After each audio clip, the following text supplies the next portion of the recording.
Dad, perfect events. 4 days before Christmas, my daughter called and spoke 8 words that destroyed everything I thought I knew about being a father. Dad, don't come. Howard says it's too complicated. I stood in my kitchen in Denver, Colorado, holding the phone, watching snow fall outside my window, and felt something break inside me that I didn't know could break. My name is Victor Thompson, and I was 62 years old that winter. I'm 69 now, telling you this with 7 years of clarity I didn't have back then. I had spent 37 years raising Dorothy, walking her to school, teaching her to drive, paying for her college, dancing at her wedding. And now, her husband Howard Wilson had decided I was too complicated for their Christmas dinner. After 35 years selling insurance policies to families just like ours, I thought I understood how relationships worked. I thought if you showed up, provided, and kept your word, that meant something. Turns out I was wrong about a lot of things. So I spent Christmas Eve alone at a steakhouse downtown, surrounded by families celebrating together, trying to swallow food that tasted like nothing. Halfway through my meal, a man about my age walked over to my table and asked if I wanted to join him and his wife. I said yes, thinking it was just holiday kindness from a stranger. I had no idea that simple word would completely change my life. 7 years later, Dorothy stood in my living room, tears streaming down her face, and only then did I truly understand what that invitation had set in motion. I spent most of my adult life believing I was a good father. I worked hard as an insurance agent, building a client base of over 400 families in the Denver metro area. I specialized in life insurance and retirement planning, helping people prepare for the worst while hoping for the best. The irony wasn't lost on me later, that I'd spent decades helping other families plan for their futures while mine was falling apart without me even noticing. I provided well, showed up to every recital and graduation, paid for Dorothy's art education at Colorado State.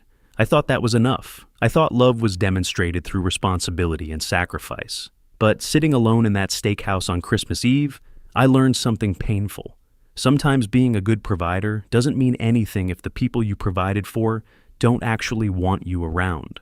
The restaurant was called The Rustic Table, one of those upscale places that stays open on holidays for people who have nowhere else to go. The hostess had given me a sympathetic look when I walked in alone, the kind of look I'd seen plenty of times in my office when someone came in to file a claim after losing their spouse. She seated me near the window, away from the families, like she understood I didn't need to watch other people's happiness up close. I ordered a ribeye and a glass of red wine. The steak was probably excellent. I couldn't taste it. All I could think about was Dorothy's voice on the phone 4 days earlier, the way she'd lowered it like she was afraid Howard might hear her being too kind to me. I had asked what that meant. Complicated how? We had done Christmas together for the past 5 years since she got married. I had never caused problems. I brought gifts, helped with dishes, played with my grandson Leonard. I thought things were fine. In my line of work, you learn to read people pretty well. You have to, when you're asking them to trust you with their family's financial future. But somehow, I'd completely missed the signs that my own family was pulling away from me. It's just with his parents coming this year and the house being small and everything that happened at Thanksgiving. What happened at Thanksgiving was that I had quietly disagreed with Howard about politics at the dinner table. Nothing major, nothing personal. Howard had been going on about how people on Social Security were draining the system, and I'd mentioned that most of my clients worked. Had simply said, I saw things differently, and changed the subject to Leonard's soccer season. But Howard had been cold to me the rest of the evening, and Dorothy had apologized to him 3 times that I heard, probably more times that I didn't. Each apology felt like a small betrayal, but I told myself she was just trying to keep peace in her marriage. I'd seen plenty of families torn apart by stubbornness and pride in my years of work. I didn't want that for us. Dorothy, I had said carefully, I'm your father. I haven't seen you since October. I just want to spend Christmas with my family. The pause on the line had been long enough for me to hear Howard's voice in the background, impatient, asking who she was talking to. In that moment, I realized I wasn't family to him. I was an interruption to his evening. I'm sorry, Dad. Maybe next year. Maybe next year. Like I was a magazine subscription she was thinking about renewing. Like 37 years of being her father was something she could put on hold indefinitely. So there I was on Christmas Eve, 62 years old, divorced for 15 years, sitting alone in a restaurant full of strangers, wondering how I had ended up so completely unnecessary to the people I had built my life around. In all my years of helping families plan for their futures, nobody had ever mentioned that your children might just decide you weren't worth including in theirs. That's when Eugene Parker walked up to my table. He was a tall man with gray hair and kind eyes, wearing a cardigan that looked hand-knitted. His wife Ruth stood a few feet behind him, small and elegant, watching with an expression I couldn't quite read. After 35 years of meeting strangers and building trust quickly, I'd gotten pretty good at reading people's intentions. These two weren't looking at me with pity or judgment. They just looked like decent people who saw another human being sitting alone on Christmas Eve. "Excuse me," Eugene said.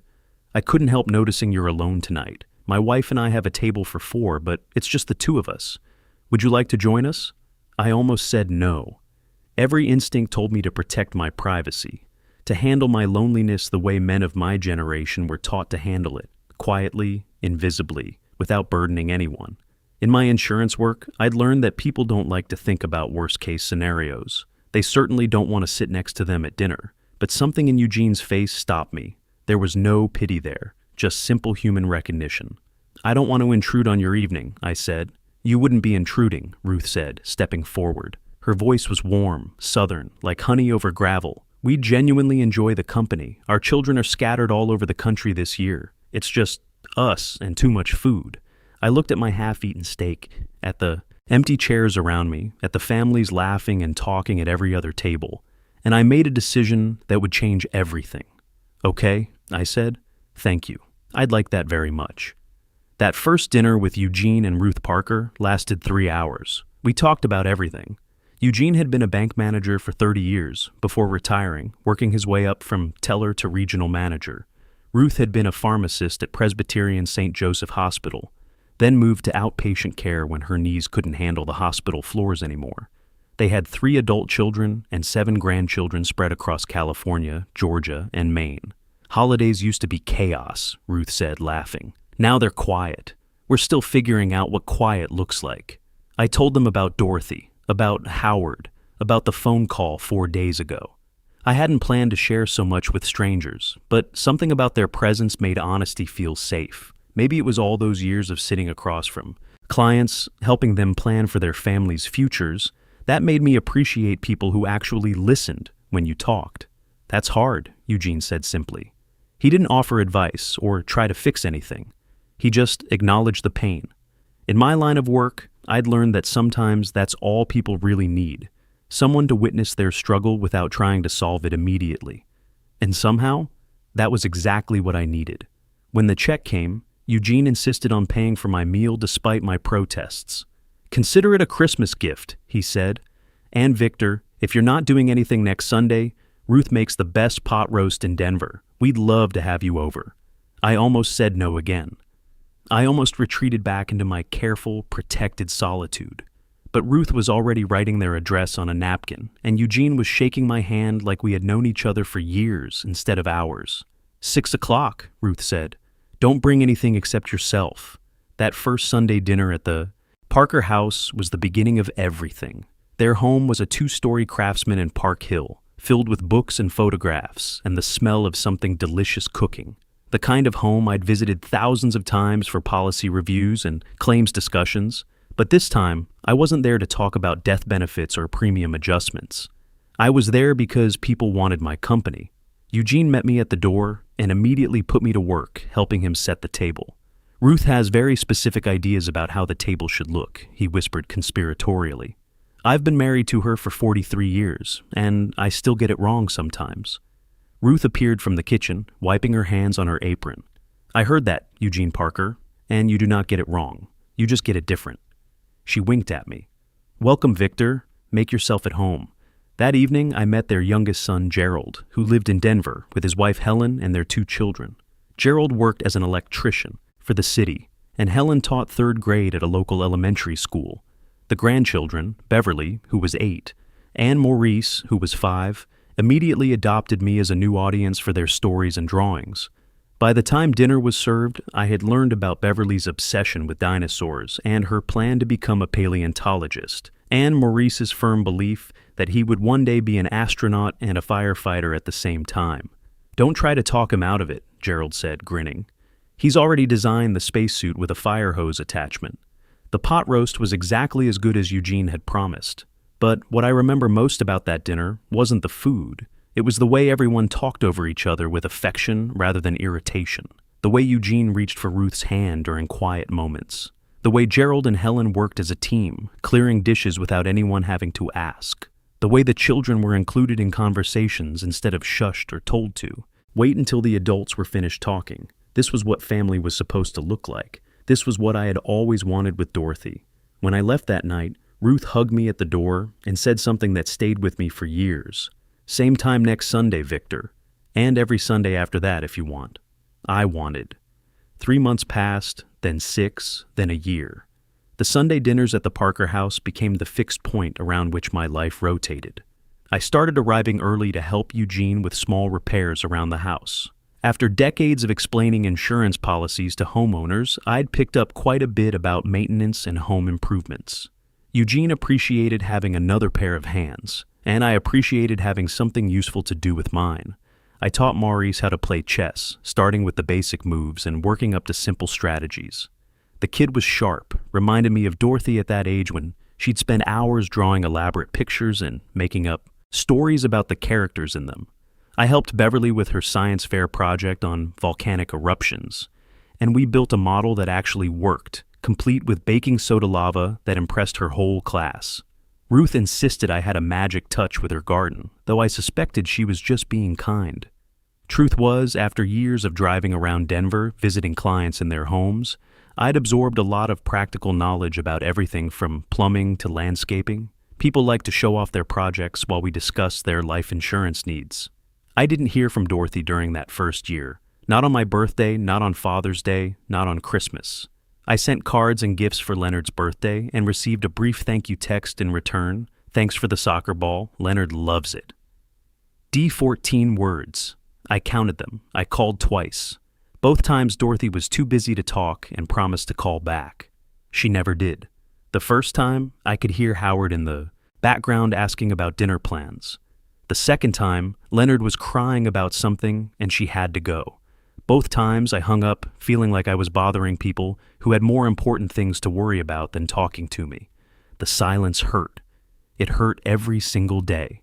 But the pain was different now because it existed alongside something else: belonging, community. The Parker family wasn't replacing my daughter. Nothing could do that. But they were teaching me something crucial. I could be loved without earning it. I could matter to people who had no obligation to care about me. One Sunday evening, about 14 months after that first Christmas Eve, I arrived at the Parker house to find Ruth alone in the kitchen, crying softly while she stirred a pot of soup. I'd seen that look before, in my office, when people came in after losing someone and had to discuss updating their beneficiaries. "Ruth," I said, "what's wrong?" She looked up, startled, then quickly wiped her eyes. "Oh, Victor, I didn't hear you come in. It's nothing. I'm just being foolish. It's not nothing if it's making you cry." She hesitated. Then she set down her spoon and leaned against the counter, looking suddenly older than her 68 years. "My sister passed away this morning. We hadn't spoken in 11 years. The story came out slowly. Ruth and her younger sister Margaret had a falling out over their mother's estate after she died. Nothing unusual about it, unfortunately. I'd handled plenty of life insurance claims where family members stopped speaking to each other over money and property. Harsh words were exchanged. Accusations about who cared more, who deserved what. Then silence. Year after year of stubborn, proud silence. Ruth had reached out several times over the years, but her sister never responded. Christmas cards returned unopened. Phone calls that went straight to voicemail. Eventually, Ruth stopped trying. "And now it's too late," Ruth said. "She's gone. And all I can think about is everything I should have said, everything I should have done differently. I stood there in that warm kitchen, watching this kind woman grieve not just her sister, but the relationship they had let die. And I felt something shift in my chest. I'm so sorry, Ruth. Don't let it happen to you, Victor." She looked at me directly, her eyes fierce despite the tears. "Whatever is between you and your daughter, don't let it stay broken until it's too late. Pride isn't worth it. Being right isn't worth it. Time runs out. And then all you have are regrets." I thought about that conversation for weeks. I thought about it when I drove past the card store and almost went in to buy something for Dorothy. I thought about it when Leonard's birthday came around and I sent a gift that was never acknowledged beyond that single text. I thought about it when Father's Day passed without a word, but I didn't reach out. The rejection still felt too fresh. The fear of being told again that I was too complicated kept me paralyzed. Then, 2 years after that first Christmas Eve, my phone rang on a Tuesday afternoon. It was Dorothy, Dad. Her voice sounded strange, thin, not like the confident high school art teacher I remembered. I gripped the phone so tightly my knuckles went white. Of course, I'm here. Howard and I are having some problems, financial problems. The real estate market isn't doing well, and we got behind on some payments. And now there's this debt that we need to clear before the bank. She trailed off. I waited, my heart pounding, hoping for something. An apology, an acknowledgement, some recognition that she had hurt me and wanted to make it right. Some sign that she had called because she missed her father, not because she needed something from him. Dad, I need $60,000. The words hit me like a physical blow. After 2 years of silence, after missing birthdays and holidays, and every milestone in Leonard's life, she was calling to ask for $60,000.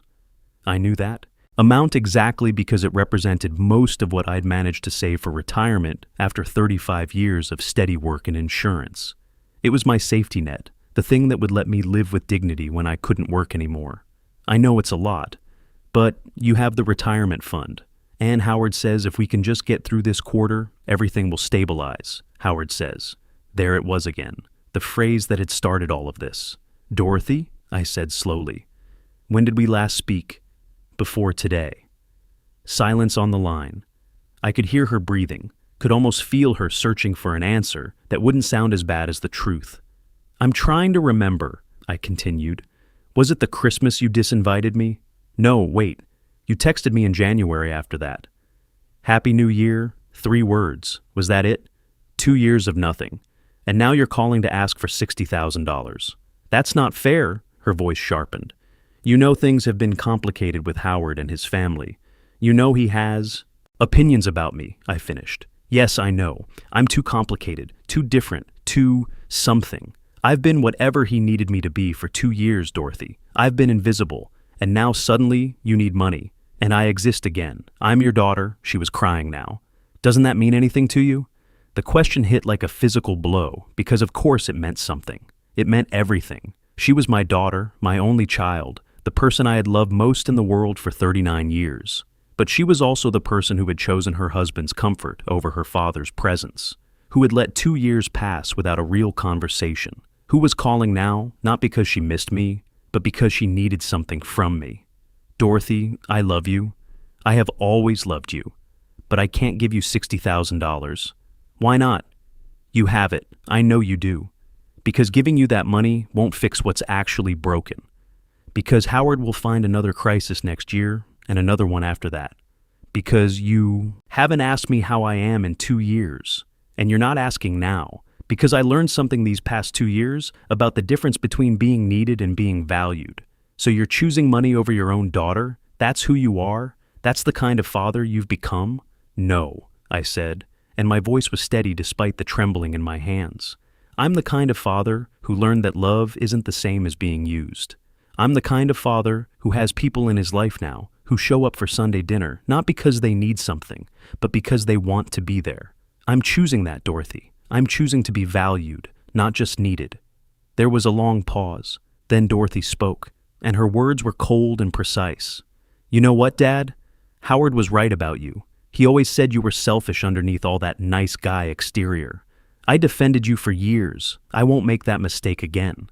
Don't call me. Don't text me. As far as I'm concerned, you've made your choice. The line went dead.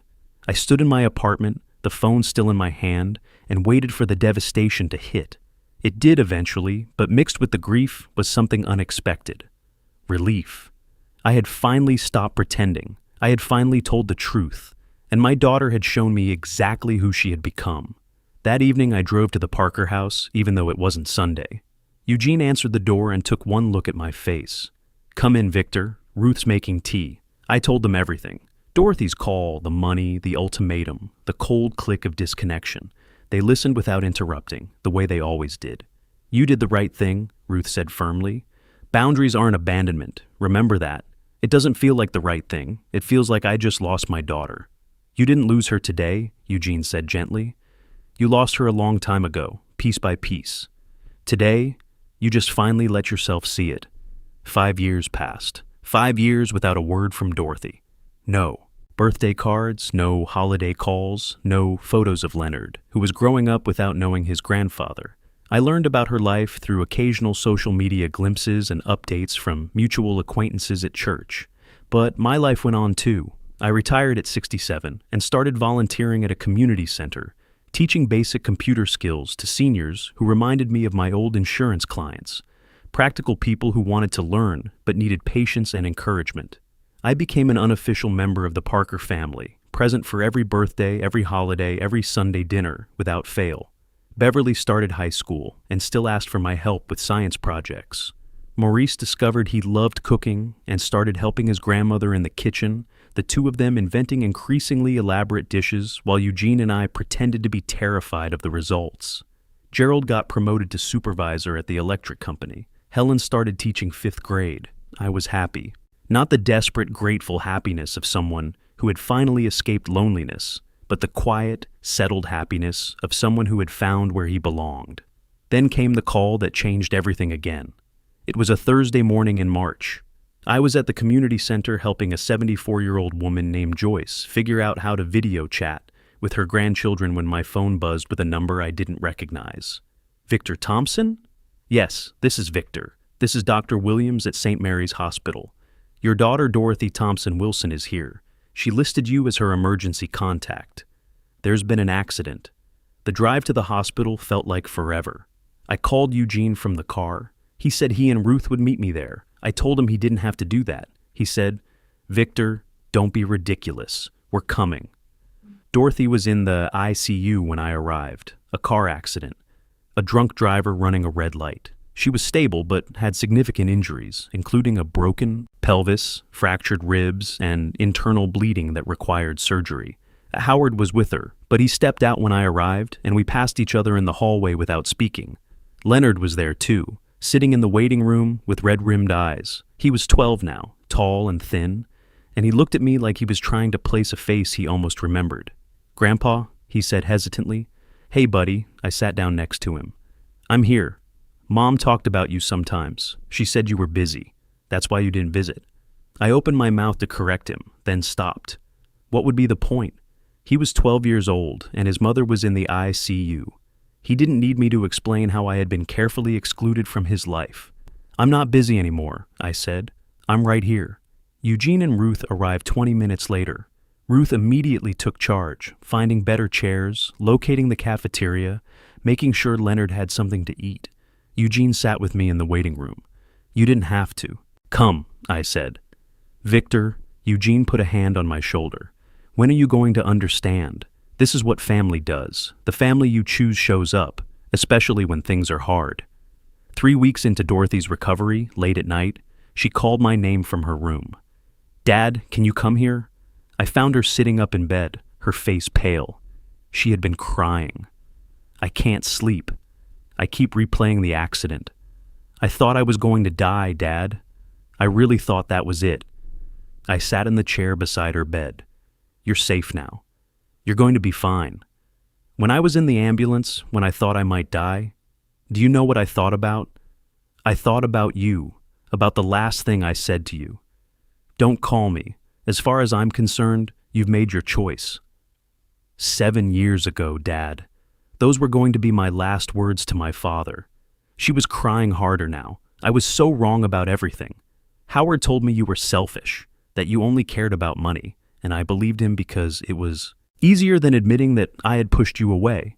These past 3 weeks, you've been here every day. Howard has called maybe 4 times, and you, the father I told to get out of my life, you're taking care of me without asking for anything.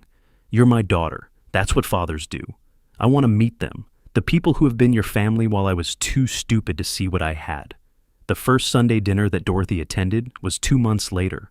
Ruth opened her arms the moment she saw Dorothy.